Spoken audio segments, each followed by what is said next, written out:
जेलमध्ये टाकून द्या 20 दिवसासाठी. ह्यासनी जेलमध्ये टाकलं. पहिला मंत्री होता त्यानं चांगले फळं भरलेले, त्यानं खाऊन आपलं 20 दिवस मस्त घालवलं. दुसरा मंत्री होता त्यानं पहिल्यांदा चांगली फळं खाल्ली, परत त्याच्याकडे खायला काय उरलं नाही म्हणून त्याला नासलेली किडलेली फळं खावी लागली, तो आजारी पडला. आणि तिसरा मंत्री होता त्यानं पहिल्याच दिवशी चांगली फळं खाऊन टाकली, त्याच्याकडे परत खायलाच काय उरलं नाही, मग तो उपाशी पोटी भुकेनं मरून गेला.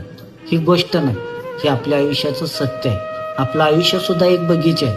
त्या बगीच्यामध्ये आपली पिशवी चांगल्या कर्मानं भरा. चांगल्या कर्मानं जर भरशिला तर तुमचं आयुष्य आनंदानं सुखाचं जाणार.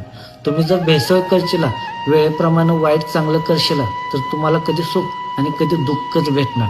आणि तुम्ही जर फक्त वाईटच जर केलं तर तुमच्यासोबत सुद्धा वाईटच घडणार. म्हणून आयुष्याची कर्माची पिशवी भरत असताना चांगल्या कर्मानं भरा, कारण की तुमचं पुढलं आयुष्य तुमच्या कर्मानुसार लिहिलं जातं. जय बाळू.